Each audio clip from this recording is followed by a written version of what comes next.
The nations of today communicate using sophisticated technology. However, thousands of years ago, communication between the great civilizations of old was fostered by trade, as was the communication between ancient India and Southeast Asia.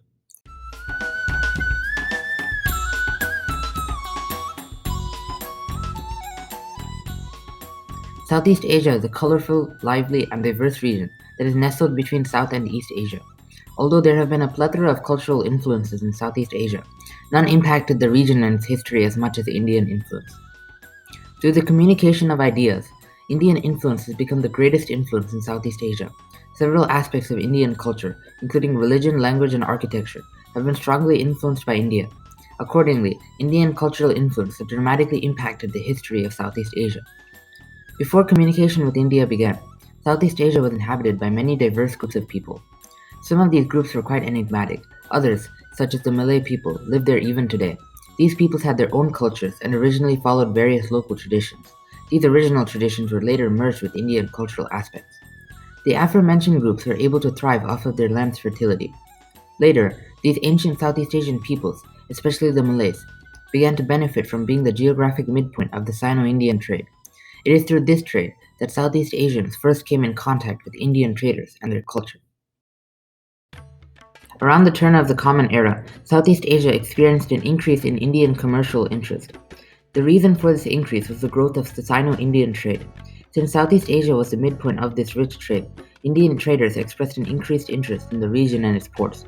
As a result, the influence of the Indian merchant and sailor classes, the Vaishyas and Shudras respectively, grew substantially, especially in coastal areas. Because of this growth, the local nobility of these areas developed an interest in Indian culture. More and more traders came to Indonesia. So Buddhism and Hinduism, were brought by those traders. They introduced those religions to the inhabitants of those islands.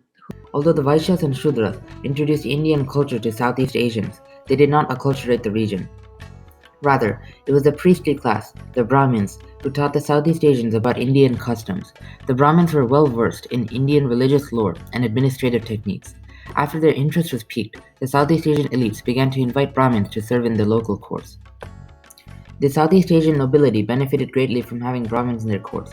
The Brahmins used their religious knowledge to bestow legitimacy upon the Southeast Asian elites by symbolically deifying monarchs. Thus, the Brahmins began to culturally influence the Southeast Asian elites, who in turn started to embrace Hindu religious lore, rituals, and other traditions. Additionally, the administrative prowess of the Brahmins helped the Southeast Asian ruling class organize their territory into structured polities. Hence, the Brahmins began to accumulate influence over the Southeast Asian nobility and their states, allowing the former group to introduce more aspects of Indian culture. Right, Bangkok has a temple that's specifically Brahmin. Monks that live there, and then a lot of the royal traditions that deal with the king of Thailand have direct Brahmin ties as well. The Brahmins also introduced various texts to the Southeast Asians. These texts range from the Code of Manu, an ancient Hindu document concerning legal matters, to the Hindu epics, the Ramayana and Mahabharata. The Brahmins taught the information contained in these texts to the Southeast Asian elites, who subsequently dispersed the knowledge to their subjects. The common folk of Southeast Asia sought to emulate their overlords' culture. Henceforth, the ordinary people of Southeast Asia began to absorb Indian culture, assimilating it into their pre-existing traditions. The influence of the Brahmins upon the Southeast Asian nobles and the resulting influence of the Southeast Asian nobles upon the region's common folk paved the way for the rest of Southeast Asian history. New Southeast Asian states, including the Malay kingdoms, Champa and Nom, were founded.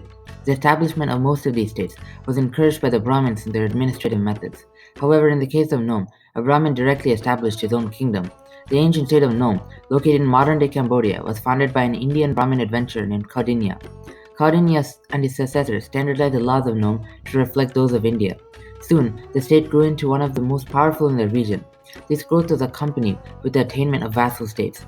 These vassal states also adopted aspects of Indian culture, especially those that had administrative significance, such as language.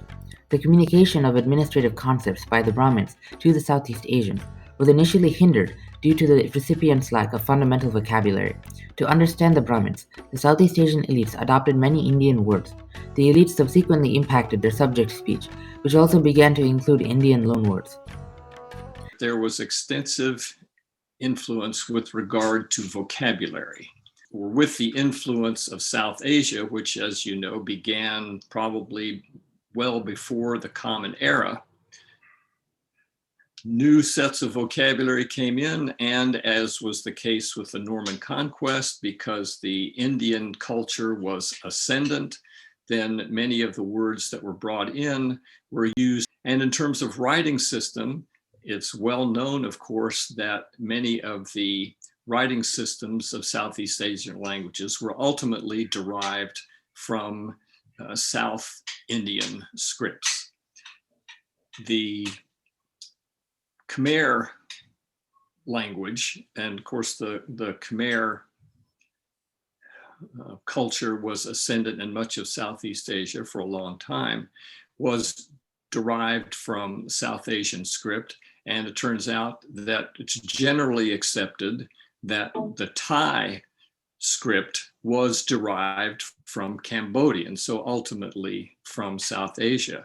Since language serves as a means of communication, the adoption of Indian phrases quickened the spread of other cultural aspects, such as Hinduism. The aforementioned kingdoms and their people adopted Hinduism and merged it with local traditions. In many areas, including Myanmar and Bali, local spirits are worshipped along with Hindu deities. The adoption of Hinduism paved the way for the later arrival of Buddhism, another Indian religion, which largely supplanted Hinduism as the region's dominant faith. However, in reality, both Hindu and Buddhist practice are followed in most of Southeast Asia. Such developments rapidly altered Southeast Asia from a tribal region to a highly sophisticated one.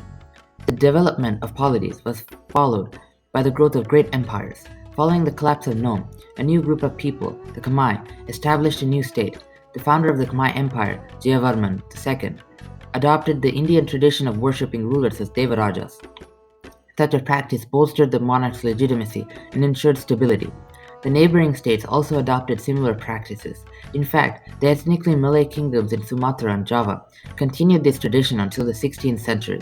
These kingdoms, such as that of the Shailendra, Srivijaya, Mataram, and later Majapahit, were able to bring prosperity to the western Malay archipelago for several centuries, in part because of the stability created by the Devaraja cult. In fact, the Majapahit Empire used the cult to progress its quest of unifying the Malay archipelago in the 14th century. The establishment of large empires furthered the communication of Indian culture. Most of the region's many diverse cultures came to be impacted by Indian culture. Consequently, a common Indian-influenced identity developed among the larger ethnic groups of Southeast Asia.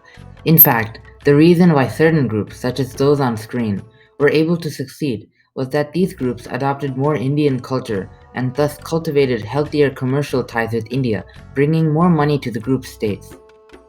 Additionally, the groups were able to develop a distinct identity from the Chinese, enabling those who had embraced the Indian influence to resist Chinese expansionism. On the other hand, groups such as the Vietnamese, who did not embrace Indian influence, failed to resist Chinese expansionism. Taking this into consideration, Indian influence played a monumental role in determining the prosperity of Southeast Asian peoples. Although the Southeast Asians, with the sole exception of the Thais, were eventually subjugated by the Europeans, Indian influence remained strong and even inspired Southeast Asians to fight for freedom. For example, in Myanmar, Buddhist schools were set up to combat the encroachment of missionary schools. In Indonesia, Sukarno, one of the nation's founding fathers, based many of the nation's principles upon Indian philosophy. Even today, Indian influence continues to remain strong throughout the region. Many words in Southeast Asian languages trace their roots back to India. The kings of Thailand and Cambodia continue to keep the Devaraja tradition alive. Hindu-Buddhist traditions continue to influence the everyday activities of Southeast Asians. Indian-style monuments have endured the ages and stand as testaments to the region's relationship with India. Politically, the common trait of Indian cultural influence among Southeast Asians brings peace and understanding to the region. In conclusion, Indian influence was communicated by Vaishya traders, furthered by Brahmin priests, adopted by Southeast Asian elites, and embraced by their subjects, spread by territorial expansion, and continues to affect the politics and people of Southeast Asia today. Without the communication of Indian influence, Southeast Asia and its history would certainly not be the same.